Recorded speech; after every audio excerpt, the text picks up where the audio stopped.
Alrighty, so just some key things to know about the Senior Services Division RFPs that are currently available. We have 3 in total. The RFPs cover advocacy and support, intensive case advocacy support, or some know as ICAS, and then our home delivered meals program. Most of our program models will have a 3-year initial contract term from January 1st, 2026 through December 31st, 2028, with 2 options to extend, each for no more than 1 year. If you are interested in home delivered meals, this term will be slightly different. So that will be noted during our home delivered meals presentation. All of our current delegates that are currently procuring these services, they are required to reapply. And the application window for all of 3 of these RFPs will be open from April 1st to June 2nd. So I just put the link at the bottom of the chat to the 2025 CDGA lookbook. And at our event on Wednesday, or last week, Thursday, when we were at Kennedy King, the way that we did this, because we were all in person, is we went through the actual book, which is the Community Development Book application. So I'm going to do the same with you all today. And so if you'll see, again, the link is in the chat, the 208 for me, Karen Cobb, Karen KOLB. And again, I'm manager of Senior Services Division here. So this is the book that has everything in it. It's 400 pages long. It's intense. But certainly the programs we're going to talk about today are on page 2. We're going to talk about case advocacy and support for vulnerable older adults, which is page 261. We're going to talk about home delivered meals. Maddie's going to do that after. And then we're going to talk about intensive case advocacy and support for vulnerable older adults. So I am going to start with page 261, just so you all know where we are and where you can find this information. This is our official RFP here. And so that is where it starts. So case advocacy and support for vulnerable older adults. And this is also known, of course, as our CAS program. And it is very successful. It provides well-being assessments for older adults throughout the city of Chicago. Lynn, I see your question. We're going to hold questions until the end, and I'll take a look at them. Maddie, if you can just interrupt me if there's a question that I need to get to right away, if you don't mind taking a look at that, that would be very helpful. Sure. All right, so here's some information about senior services. Many of you know we are what's called the Area Agency on Aging for the city of Chicago. And to that end, what we do is we coordinate and fund services for older adults with priority on those in the greatest economic and social need, those who live alone, and those who are at risk for institutional placement. Our efforts are guided by the goal to support people to live independently in their own communities and homes for as long as possible, ensuring those that reside in institutions are treated with dignity and care, and ensuring that older persons have access to accurate information to participate. Oh, can you all still hear me? Give me a thumbs up because it looks like the other call dropped. Yes, we can hear you. Okay, it dropped off for a minute there. Sorry about that. Okay, so our mission and priorities are really to ensure that we have a holistic approach to improve the quality of life for our most vulnerable, for older adults. We have a wide variety of services that the Area Agency on Aging offers, including those funded by the Older Americans Act, including our senior centers, congregate and home delivered meals, fitness classes, caregiver supports, and all of the things that you see right here. We also have funding for from some other resources, which are actually what these programs today we're talking about. These are funded through dollars from Housing and Urban Development, HUD grant, and Community Development Block grants.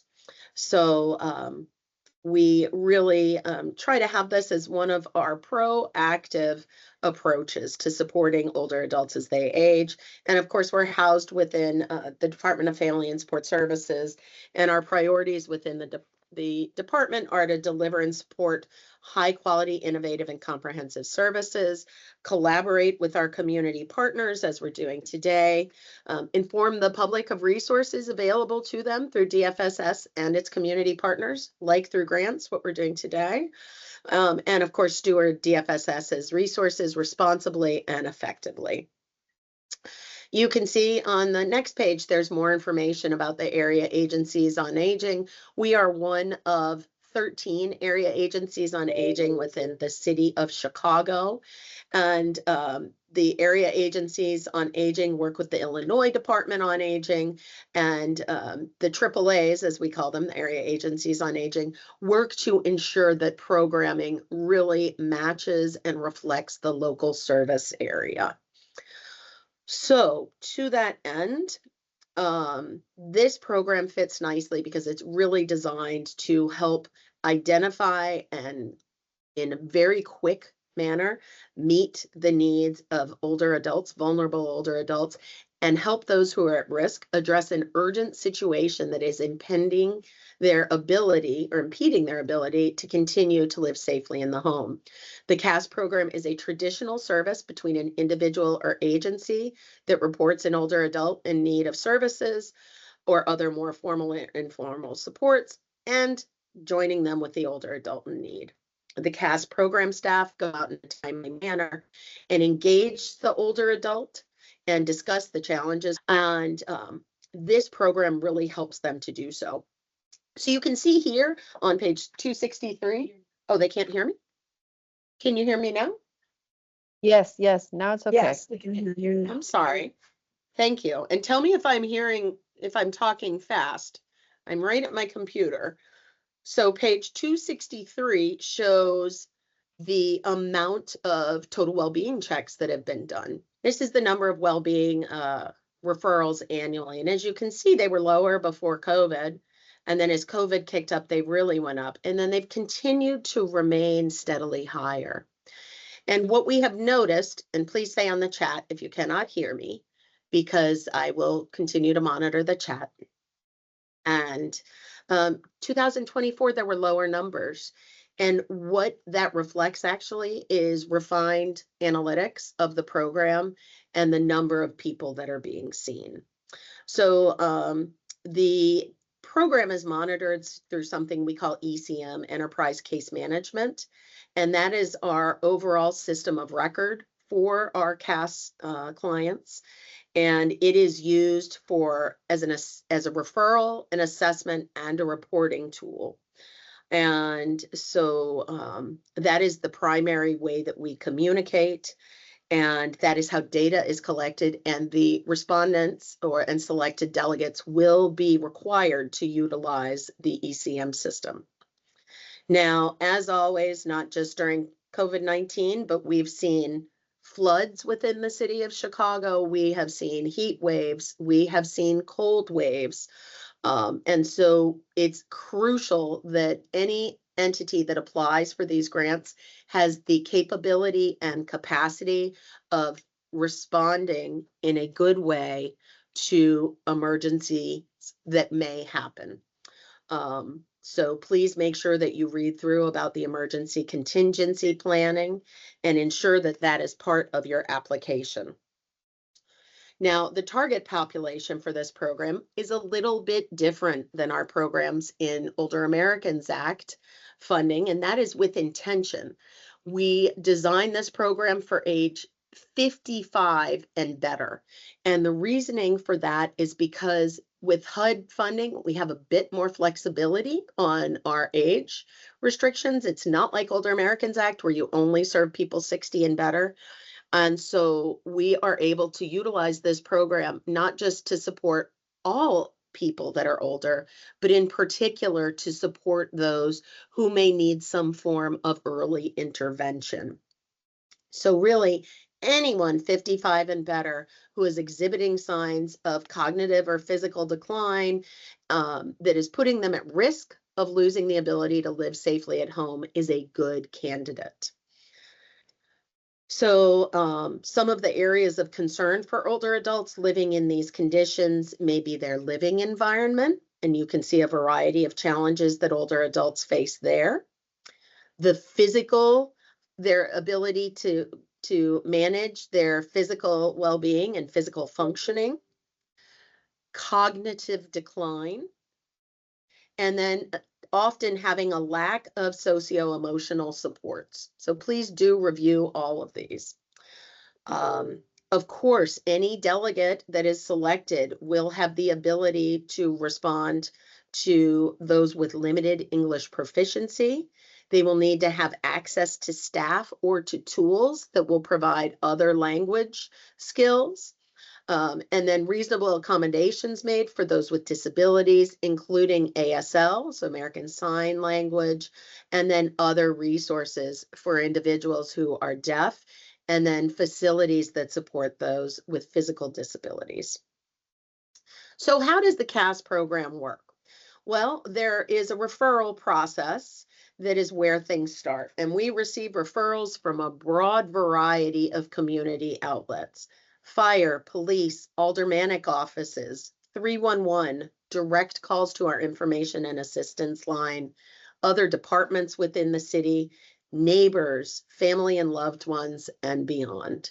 These reports for a request for a senior well-being assessment is reported to Senior Services. They are reviewed by Senior Services and then referred to the CAS delegate. So the respondent to the RFP is expected to assign CAS staff to the CAS program during business hours, traditional business hours, 5 days a week, not weekends. In emergency situations, for example, this has happened during hot weather and cold weather, the CAS respondent may be asked to assist with our well-being checks. Those are through 311 frequently, where there's a team that goes out to do just a quick check to make sure people are okay. That is different than the CAS program, which is senior well-being assessments.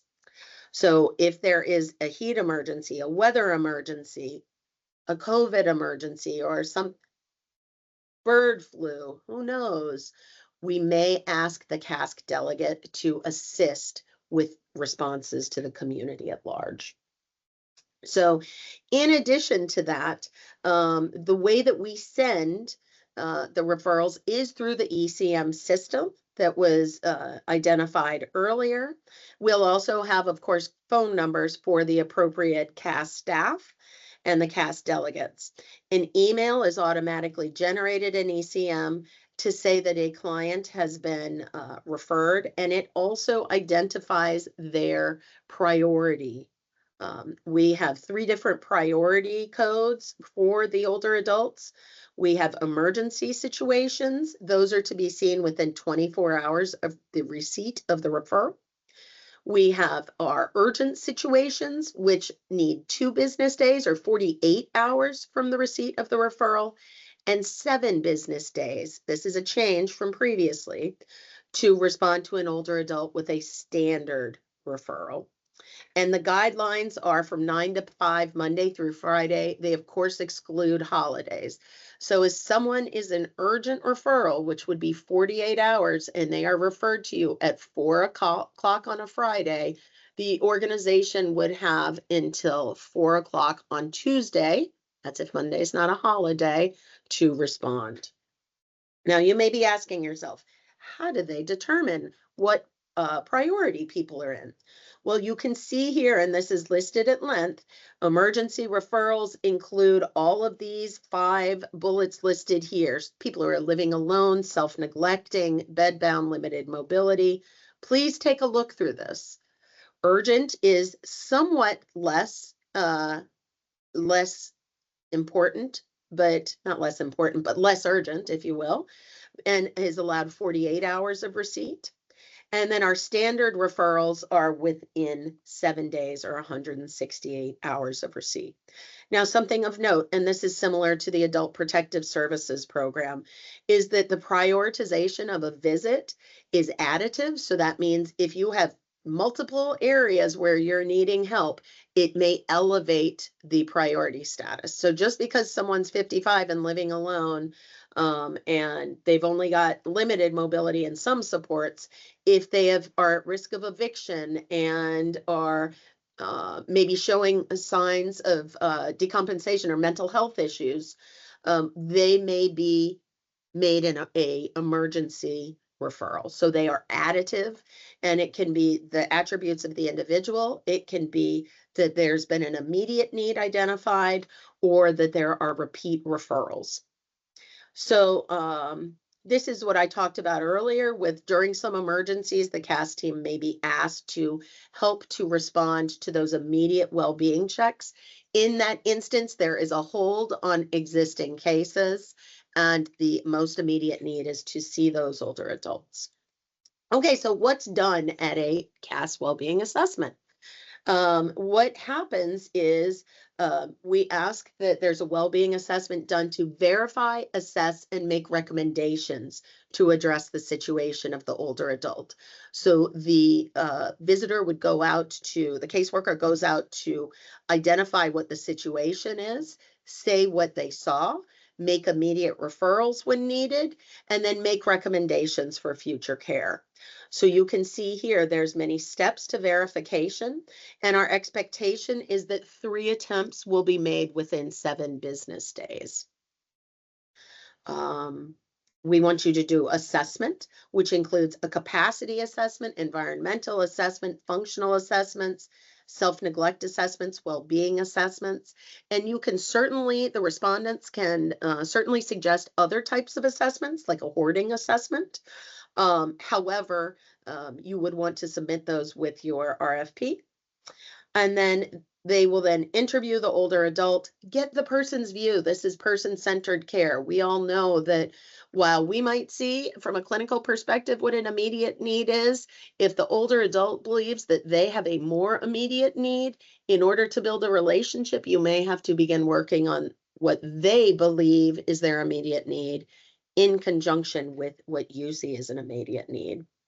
We want you to get the facts, and then use your assessments as needed. Identify informal and formal supports. You may go out and make immediate referrals for that individual, and you may say, this person's going to need help signing up for these programs. This individual, their partner just died. We want to make sure that they have some additional support, not just having their name referred and a call coming. And so in those instances, we actually ask that you make additional referrals within the system. So you can see here, we would expect that the CAS respondent makes the recommendations based on the visit. They make any immediate referrals that are needed and recommendations for the future.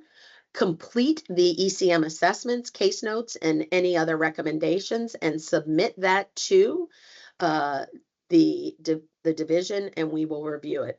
In addition, if there's a suspicion or signs of a need to refer to Adult Protective Services for abuse, neglect, and exploitation, our expectation is that the report should be filed immediately upon seeing the individual, and DFSS notified no later than 24 hours after the APS referral.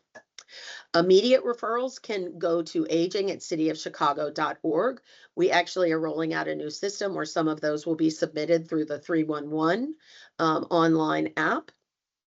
And those would be the referrals that are offered through the AAA, and then things like CCUs and such we will send on.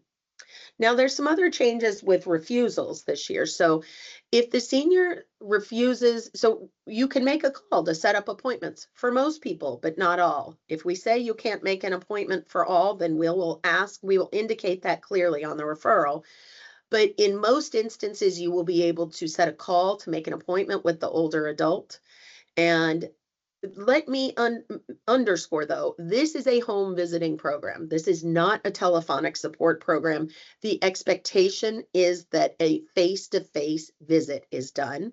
However, we recognize that with the flow of cases, having a call be made to prioritize and triage your cases is important.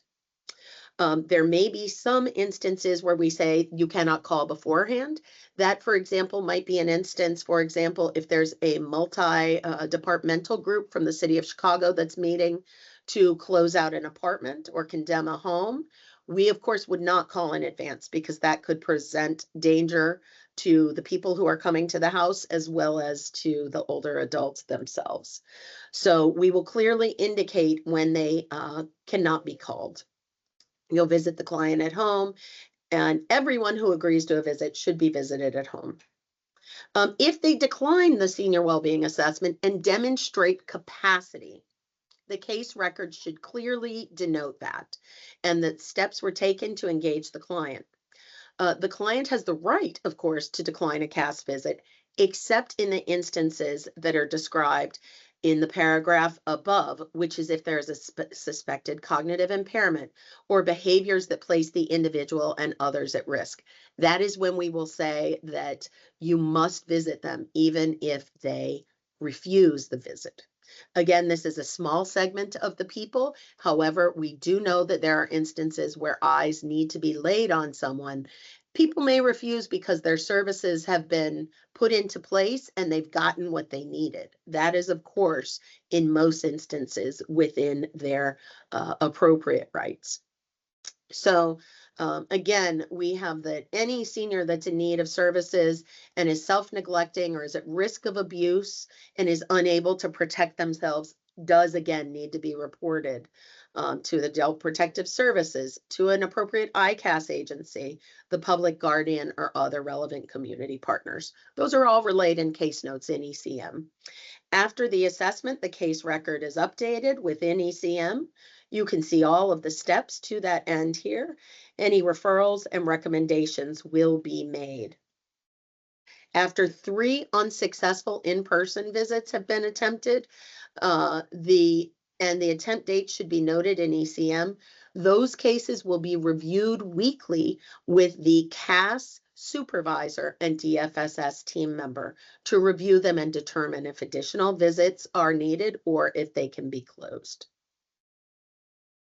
We may ask you, the CAS respondent, to conduct other activities, outreach, participation in a wide variety of community events, talks to community partners. So please review that. Now, the staffing requirements, of course, everyone needs a cell phone and a computer. You can read all about that, but staffing is something important. We don't prescribe exactly what is needed. We leave this to the respondents to refer a robust staff with backgrounds in senior services and case management that understand aging, diminished capacity, mental health, and beyond. Okay, the model that is suggested by the applicant should provide daily coverage citywide from 9 to 5, Monday through Friday, as well as on-call need, and always has to be sufficient to reach the caseload. We also recognize that many clients will have needs that are beyond what we fund delegates for, and those can be referred to our community service centers. So there's guidance there. Now, how are the delegates assessed?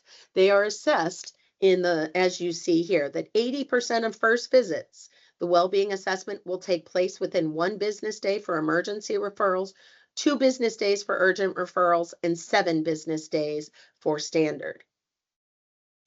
In addition, 80% of client activity will be documented within the required time frame, which is described in text, as well as those who need services will be directly referred to our INA division. Also, to assess performance overall, we may look at things like the number of clients, the number of referrals made, and the number of people who are successfully assessed by CAS, the number of cases that are closed, and the overall number of referrals made by the program. What we know also, and certainly our COVID experience has shown us is that these programs can be unpredictable, and our targets are based on previous year's data. We continue to analyze them regularly, as well as working with our delegate agencies within active contract management when we meet and regularly identify challenges, identify strategies to meet those challenges, and strategies to meet the needs of the older adults that we serve. Continuous improvement is a crucial part of all DFSS senior services programs.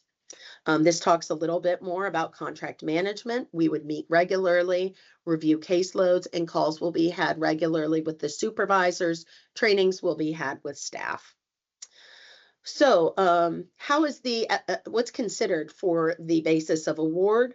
Well, we certainly consider the RFP that is submitted by you all, but then we also may consider additional factors to ensure that systems level needs are met, both the ability of to ensure the ability of the respondent to respond to and provide required services citywide. Indirect costs are also capped at 15% unless otherwise indicated by a federally approved indirect cost rate letter. Administrative costs that cannot be charged as directly related to the program must be covered by indirect. The funding window for this, you heard this earlier, Maddie said it, is from January 1, 26 to December 31, 2028. Based upon the need, availability of funds, and performance, we may extend this term for an additional 2 years, with each extension given 1 year at a time. The annual contract is $203,000 a year, and we anticipate 1 contract citywide. You can see additional information about the funding, the total numbers funded in 2021, which is when this was last out. You can put a 10% in-kind match into your budget, so make sure you read all of these aspects. The evaluation, how are we going to view your RFP? And this is important. We will look at the broad variety of categories here: community involvement, which has 15 points, organizational capacity, which has 20 and details these 4 bullets, the strength of the proposed program, which is 35 points, the performance management and outcomes, including these next 4 bullets, and then finally the reasonable cost, justification, and leverage of existing funds, which is 10 points. Of course, as detailed earlier, we may consider additional factors to ensure systems level needs are met and the ability to respond to and provide required services citywide. We may ask an applicant for information, to seek clarification of information that is in the application, and or ask for additional information during the evaluation, and or a site visit or an oral presentation if needed. So failure to comply with any of those requests would cause the proposal to be deemed unresponsive and therefore would be rejected. Selections aren't final until we have a fully negotiated and executed contract. That you cannot charge for your expenses related to the construction of the RFP, the creation of the RFP, and costs that you expend in anticipation of a contract. Okay, next is home delivered meals, but I'm going to zip ahead to ICAS. Many of the things that we have detailed here in this description will be repetitive. Let's see. I think it said,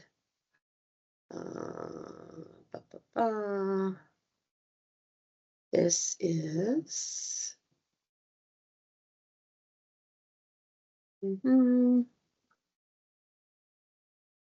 transitional jobs. Let me go back to the front. Forgive me. I want to make sure you see what page we're going to. So let's go to page 2. Okay, so we're next going to go to intensive case advocacy and support. So page 297. So if everybody wants to flip in 297 in their book, I will not review things that have already been reviewed. So the purpose of our ICAS system is to support highly vulnerable older adults to live independently in their homes and communities for as long as possible. We consider this a companion program to CAS, but our CAS program is really designed to provide case management for individuals who are experiencing challenges living independently and to support those people as they navigate through the system. So please go ahead and read this through. There are 8 regions throughout the city, which I'll show in a map in a bit. So of course, our departmental mission, priorities, and our division remain the same. Please read this at your leisure.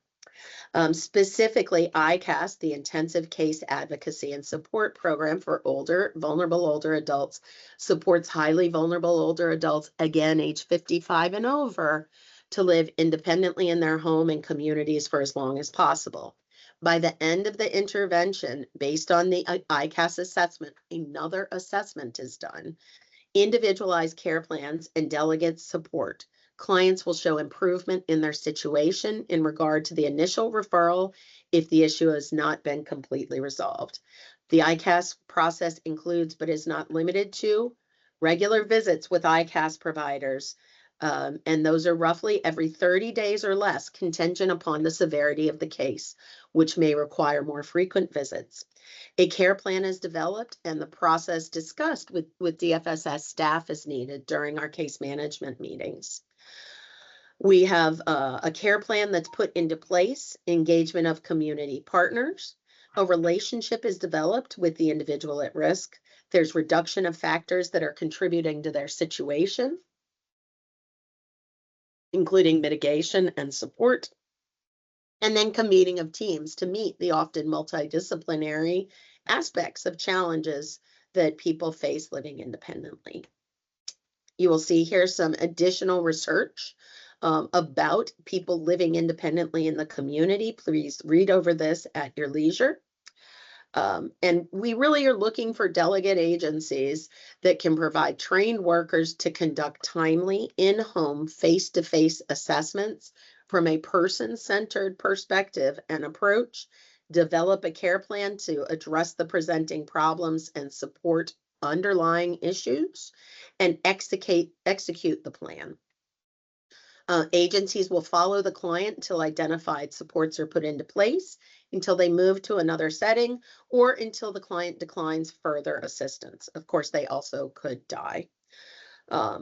We really encourage a person-centered approach. We want our delegate agencies to build relationships with the clients they serve, and we recognize that takes time to do. In addition to that, excuse me, I think I jumped ahead there. We anticipate that in general, people may work with the ICAS agencies for up to a year. Some can be longer, many will be shorter, depending upon, again, the care plan and the needs of the individual.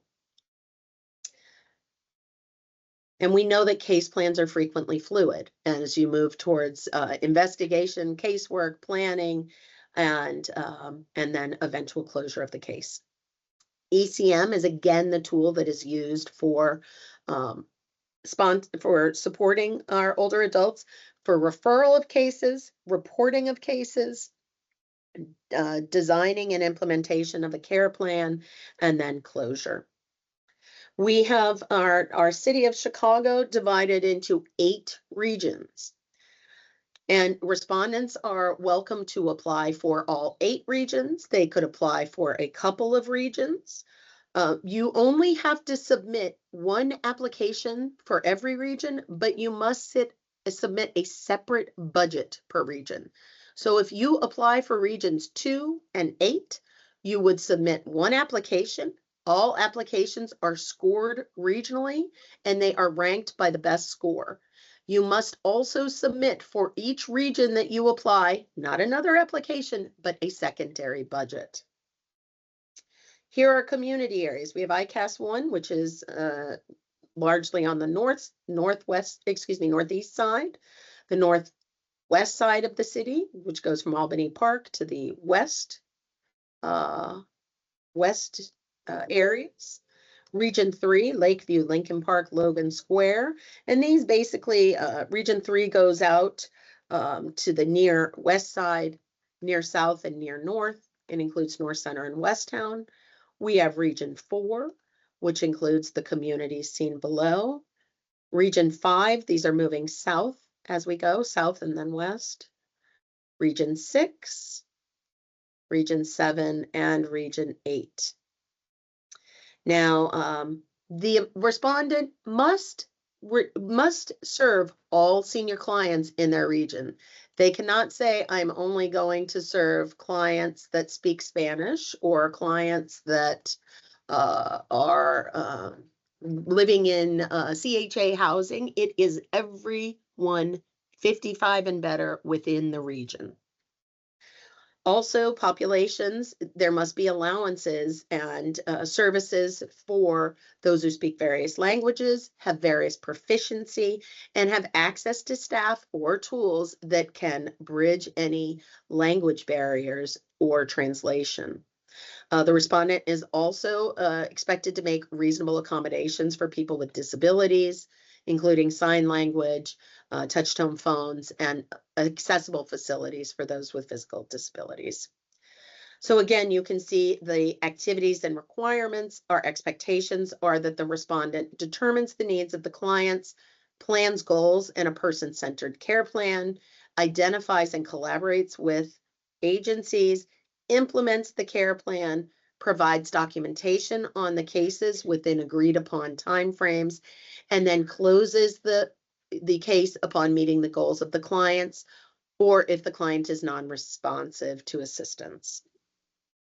You can see here the steps that occur upon referral, how a care plan is generated and guidance for doing so, the guidelines for case management and care plan development, and then guidelines for case closure. As in our previous CAS case, if there is a identified need for adult protective services, those are expected to be brought in immediately, and then knowledge referred to DFSS to let us know you made an APS report within 24 hours. And certainly there may be other referrals to things like the guardian, the state guardian, or the Cook County guardian for evaluation. If clients die during the time of services, they will be closed immediately unless there is suspicions regarding the death. And if that is true, they will be referred to DFSS and Adult Protective Services as a suspicious death. More information will be provided to the selected respondents. Again, similar to CAS, we want to make sure that these individuals have specific knowledge about case management with extensive experience working with older adults. They know community resources and are proficient in serving clients who may be resistant to services. ICAS is required to assign and maintain for the duration of services and also make available any licensure or certificates to DFSS. These are the roles that we expect to be complementary to this program: a program coordinator and director. This role is required to be at least 50% FTE if the respondent applies to 4 or more regions. And here's some criteria for case managers. Also, background checks are required on all senior services RFPs. So it is crucial that these individuals have a fingerprint and criminal background check. Maddie will detail also that for HDM drivers, APS registry must also be checked. The fingerprint criminal background check is required every 5 years, and the APS registry should be checked for everyone annually. And these all must be completed and cleared prior to hire date. These will be assessed on your monitoring visits. There are a variety of different partners that we recommend that ICAS partner with. They are listed here, although respondents are certainly not limited to those. Similarly to our CAS program, we know that the barriers that Chicagoans may face are beyond the scope of ICAS and often senior services. We encourage you to report them both to senior services and to our community programs. Again, performance measures: 80% of cases demonstrate improvement over case interaction. 80% show the client situation has been addressed. and 80% of cases have at least one monthly encounter with the client. 90% of cases have a care plan. They show progress, compliance of the delegate agency in achieving ECM standards. The reports are filed on time. And also we ask for 11 outreach community meetings within the region. We encourage respondents to propose additional indicators and metrics. Similar to CAS, we will meet regularly to discuss the program, any barriers that are being faced, as well as other challenges you may be having. You should provide all resumes and job descriptions for each position in the RFP. Indirect costs will be capped at 15%. There are 8 regions that will be funded at $41,875 per region per year. The contract is on a reimbursement basis only. Last year, in 2021, the last cycle, we had 5 applicants. There were 5 projects funded at the rates that you see here for a total purse of $335,000. This is open to all. There is a 10% in-kind match anticipated. You may be excluded if you are not in good standing with DFSS, and those agencies that have had contracts terminated or have gotten into other challenges with the city of Chicago may not be considered as well. Funding is subject to the availability and appropriation of funds. We make payments on a reimbursement basis, and so payments will be made after vouchers are applied. You should be able to proceed with operations upon award notification. Our evaluation of proposals includes the following areas: community involvement, 15 points. Organizational capacity is 20. Strength of proposed program is 35 points. Performance management and outcomes is 20, and reasonable costs is 10. Please feel free to read all additional information within the RFP. If you have questions, please put them in the chat. They will be responded to in an amendment. So we will ensure that everyone that has put their information in the chat and attended will receive the amendments. Lynn has asked a question for current delegates reapplying. Will a list be provided outlining any key changes to the program expectations or ask from the last RFP cycle? No, the applicants are expected to read the RFP and reply. They have been updated. I don't see any other questions. We will also put that. At this time, I'd like to invite my wonderful colleague, Madeline or Maddie, to take over and talk about home delivered meals. As Karen mentioned, there is a lot of information included within our RFPs, specifically with home delivered meals. It is a pretty dense RFP, so we're taking the time today to review a PowerPoint that will walk through some of the program information and requirements that we think are particularly important to keep in mind with this RFP. So the home delivered meal program provides nutritious meals to frail, homebound, or isolated Chicago seniors, 60 years of age and older, to support their overall health and independence. Agencies must prepare and deliver culturally appropriate meals, also offer wellness checks, and provide nutrition education. Ideal applicants for this RFP have experience in large-scale meal delivery, can serve diverse populations, and are also able to meet federal and state grant requirements. As we discussed, this application for home delivered meals will be open from April 1st of this year to June 2nd of 2025. In terms of our contract period, again, this is where this is a little bit different than our first slide. So for home delivered meals, the contract starts October 1st, 2025 and goes through December 31st of 2028 with the possibility of 2 additional 1-year extensions. For the home delivered meals RFP, the award range is approximately $17 million, and we anticipate awarding 1 awardee. Okay, so for this RFP, DFSS is seeking proposals from licensed food service establishments in good standing with applicable City of Chicago departments who again have that demonstrated experience operating large-scale home-delivered meal programs within the City of Chicago or cities of similar size. Funding will be awarded to the agency that is able to demonstrate the capacity to administer and operate the program citywide, prepare and deliver various meal types and diets into the client's homes, coordinate and manage client information, enrollment status changes, and other activity, provide the associated equipment and supplies for implementing this program, and demonstrate their ability to provide home delivered meals that are responsive to consumer needs and preferences, are culturally appropriate, as well as cost effective. To give you a little bit of background on our home delivered meal program for our recent fiscal year 2024, we served over 4 million meals to over 12,000 distinct older adults. As of Q1 of fiscal year 2025, we've already served over 1 million meals to our home delivered meal clients. 85% of the clients enrolled receive frozen meals, in which they get a delivery once a week in either a 3-day, 5-day, or 7-day program. Whereas 15% of our clients are enrolled in a hot or cold meal program in which they receive a daily delivery Monday through Friday.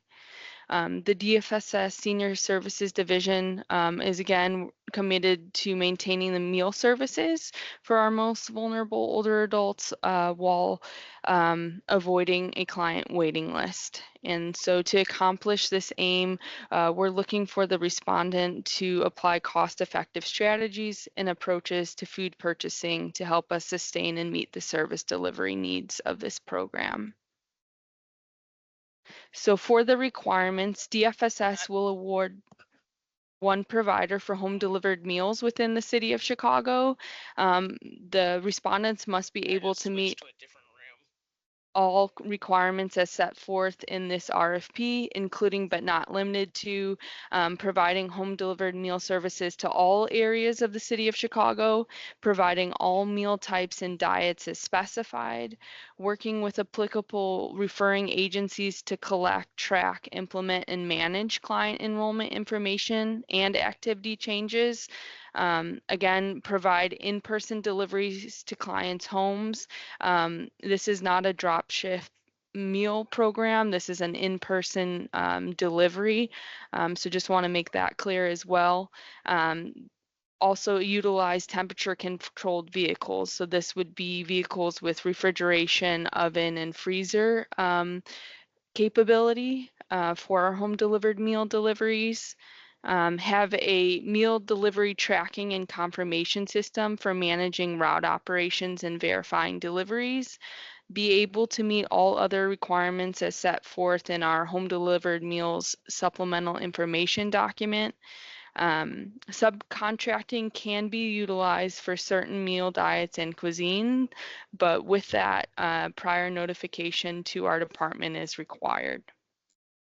All meal branding must be consistent regardless of the approved utilization of subcontractors for specific meal diets and or cuisines.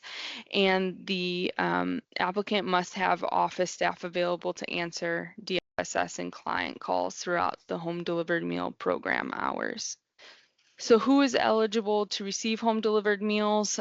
These are individuals 60 years of age or older who are frail and are homebound by reason of illness, incapacitating disability, impaired cognition, or otherwise isolated.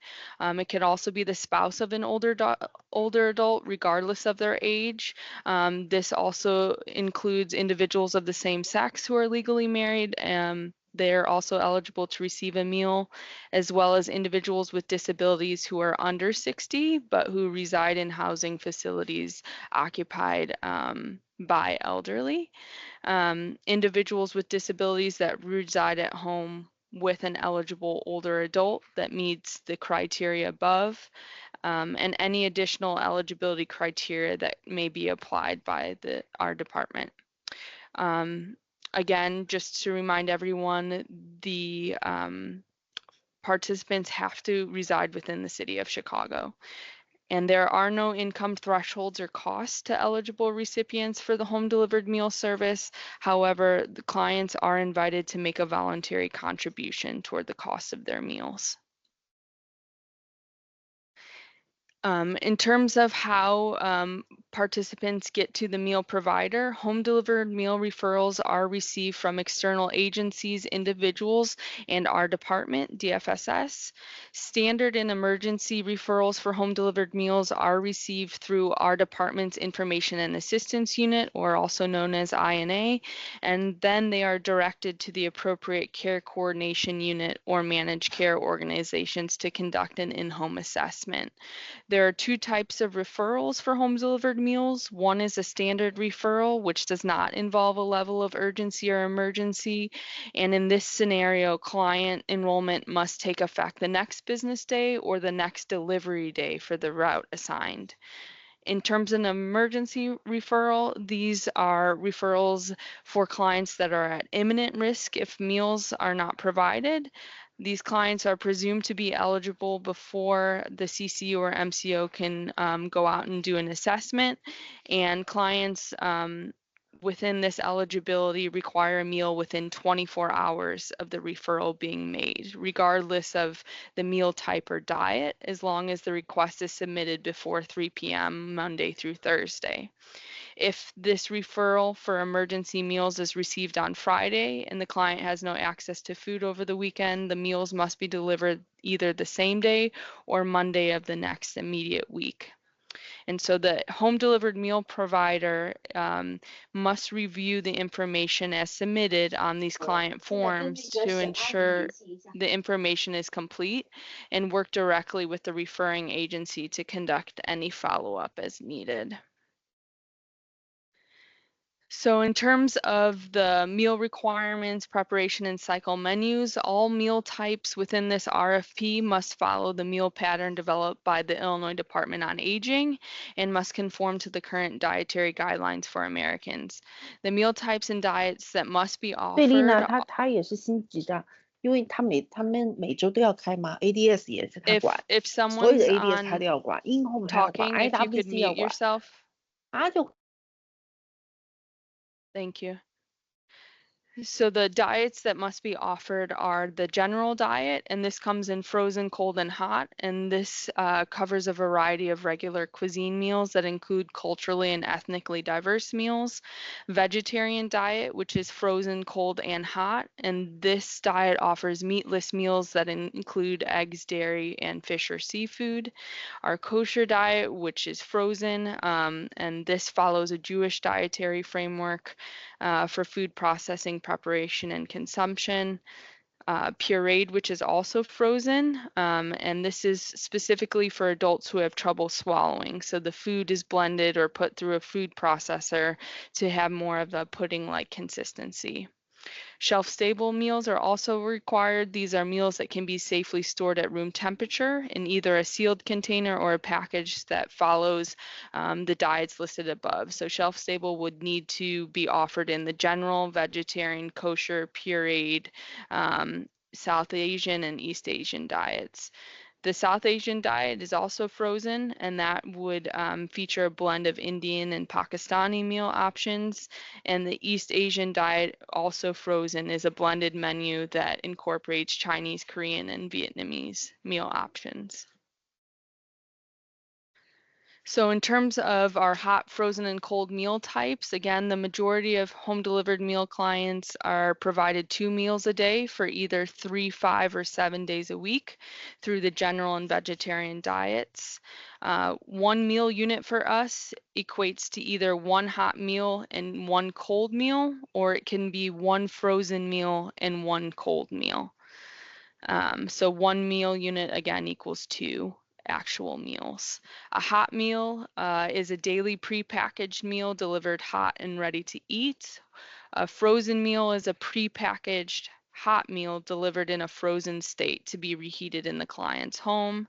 And frozen meals have the following diets. So kosher, pureed, South Asian, and East Asian diets are frozen meals, and they provide one frozen meal for 5 days a week. The cold meals are refrigerated and ready to eat meals. And reimbursement for meals are made at a negotiated unit rate for each meal provided. In terms of meal delivery protocols, all food must be prepackaged according to the regulations approved by the City of Chicago's Department of Public Health. The home delivered meal provider, again, must deliver to all home delivered meal clients, regardless of the address, location, or neighborhood within the City of Chicago. The meal preparation and delivery to clients' homes and all required meal components is the sole responsibility of the home delivered meals provider. Meal deliveries are made between the hours of 8 a.m. and 4 p.m., Monday through Friday. However, they may include weekends as deemed necessary to keep pace with program growth. All meals must be delivered into the client's home. No food is to be left outside the door and must be given directly to the clients. Home delivered meals must be delivered in oven, freezer, and refrigerator equipped vehicles. The oven, freezer, and refrigerator units in each vehicle must have temperature monitoring that's in constant view of the driver to ensure that proper temperature control is occurring throughout the delivery. And with that, then the delivery vehicles must be inspected, cleaned, and sanitized daily to ensure optimal food safety, sanitation, and temperature adherence.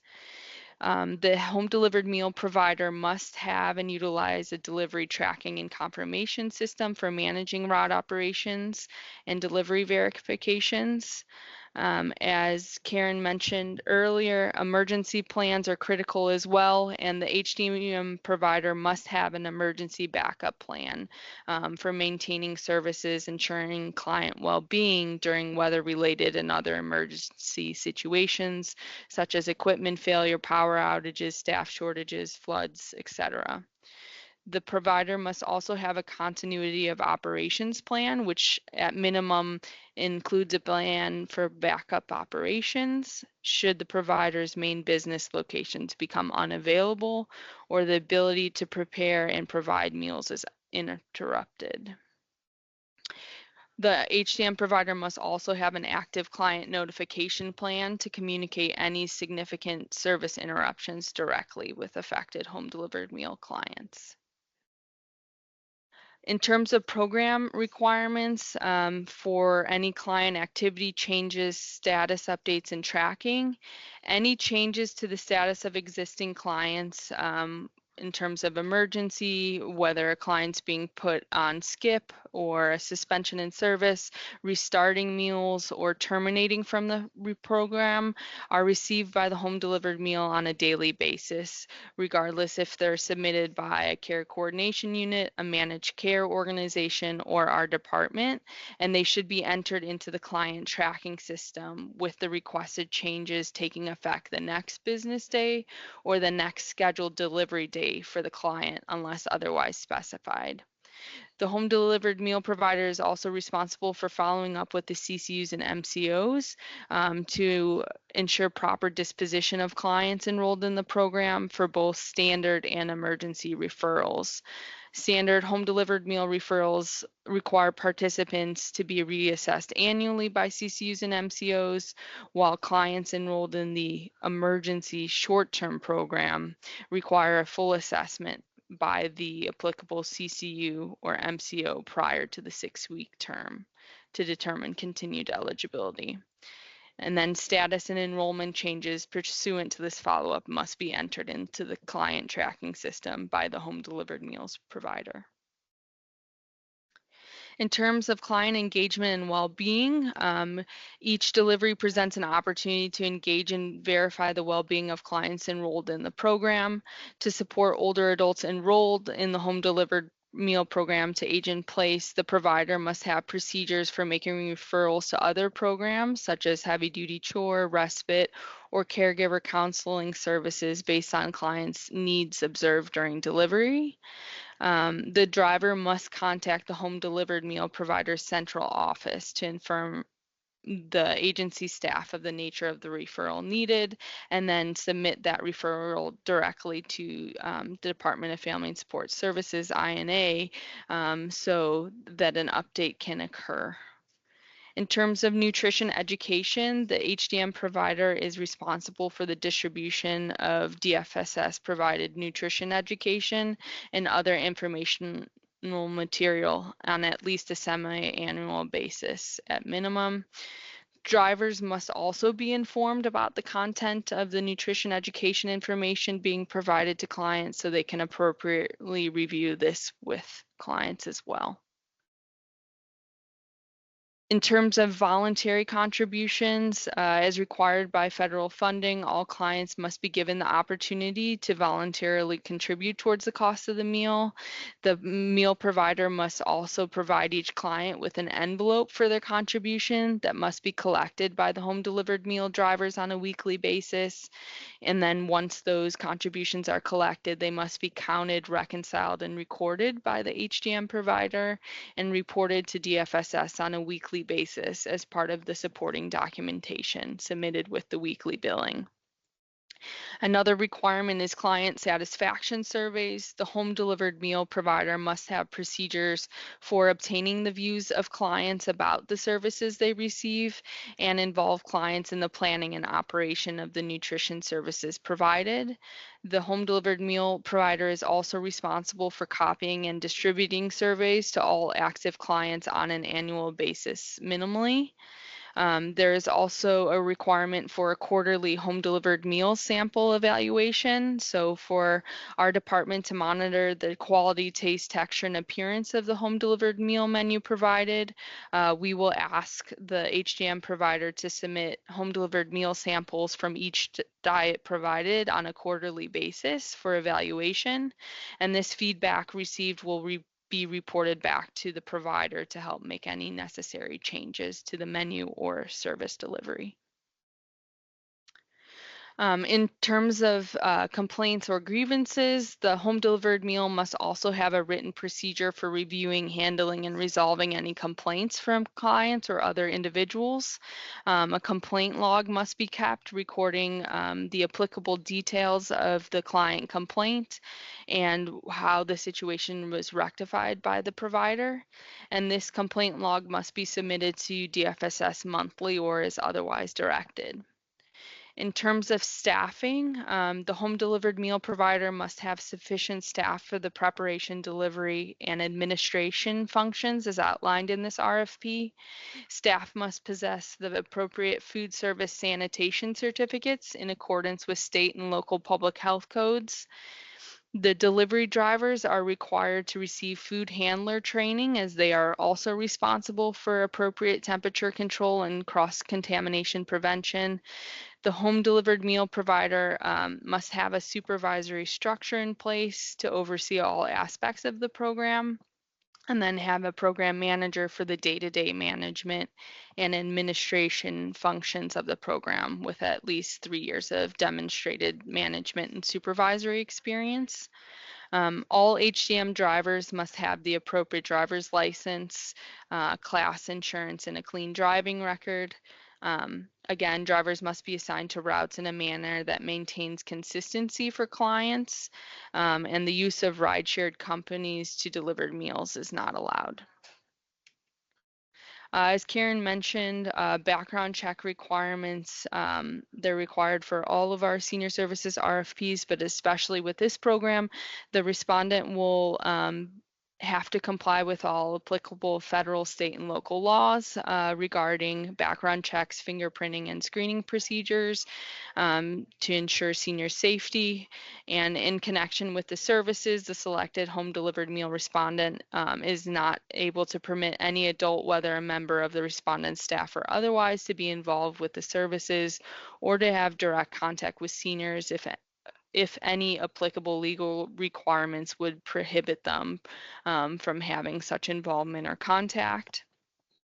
All adults ages 18 and older, whether they're staff, volunteers, consultants, involved in the meal service, home delivered meals program, need to undergo background checks. So they would have to have a fingerprint criminal background check that searches both FBI and state databases. They'd have to have a search of the Illinois Sex Offender Registry, and then also a search of the APS, Adult Protective Services Registry. In terms of health and safety compliance, again, the HDM provider must comply with applicable provisions of federal, state, and local laws regarding the safety and sanitary handling of food, equipment, vehicles, and supplies. Used in the storage, preparation, service, and delivery of meals to older adults.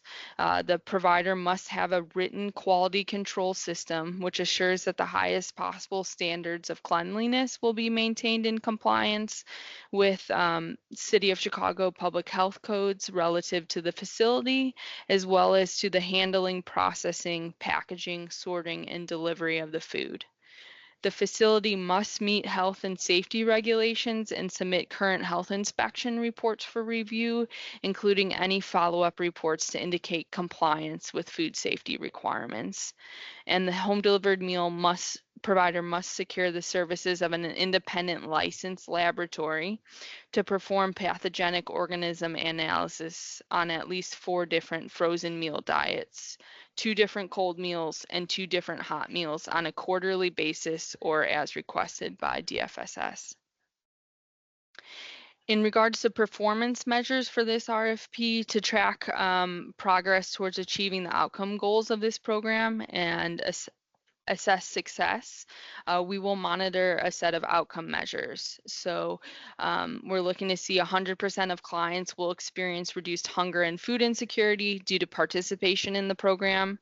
95% of clients will experience less isolation by interacting with the delivery driver. 90% of clients will report their overall health and well-being has improved.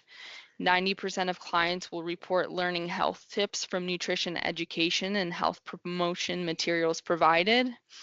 85% or more of clients surveyed report that they are pleased with the quality of meals provided. And 95% of the client demographic and assessment data is entered into the client tracking system. And then to monitor intermediate progress, we have the following output measures that are included in this RFP. So for our quarterly menu, we're looking at the number of culturally specific meals included in the menu. Our target is 9. We're looking at the number of locally grown fruit or vegetables included in the quarterly menu, where the target is 3. The number of times the quarterly menus are submitted beyond the submission deadline. The target for that is 0. In terms of food safety, we're looking at the number of incidents of foodborne illnesses. The target is 0.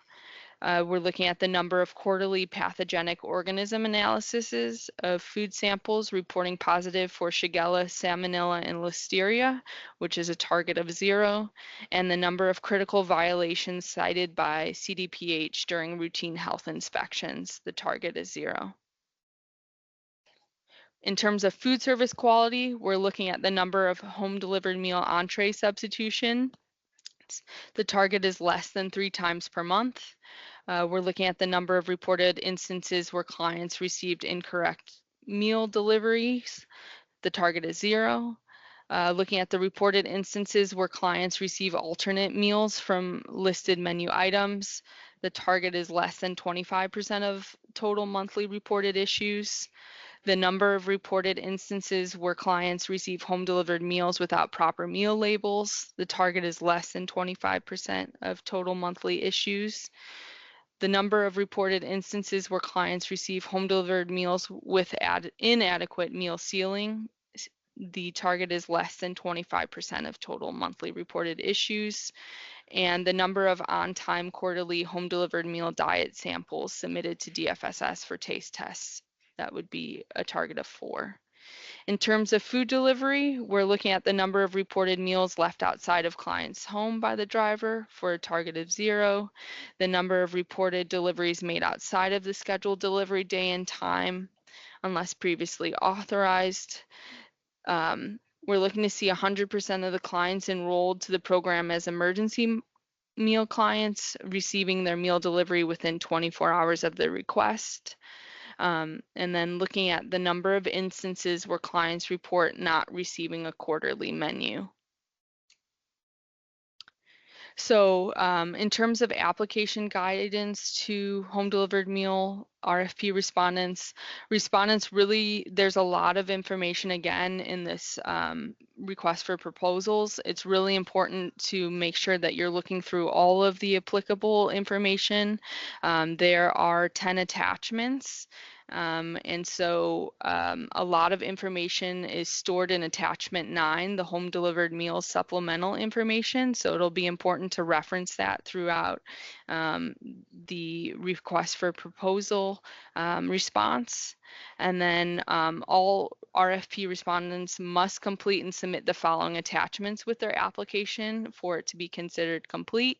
Attachment number 10, which is the home delivered meals cost proposal, resumes, certifications, and any applicable licenses for staff involved in the home delivered meals program, a staffing chart that provides the number of line staff, supervisors, and other staff assigned to the project, and a copy of the most current full public health inspection report for the agency applying. And that is all I have.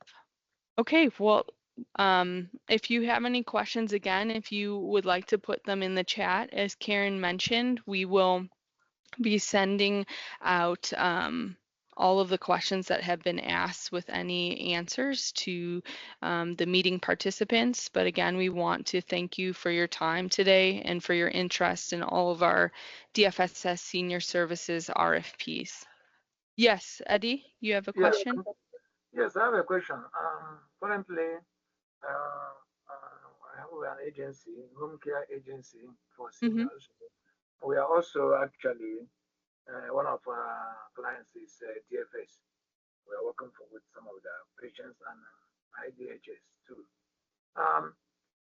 At the beginning, they were talking about 541C.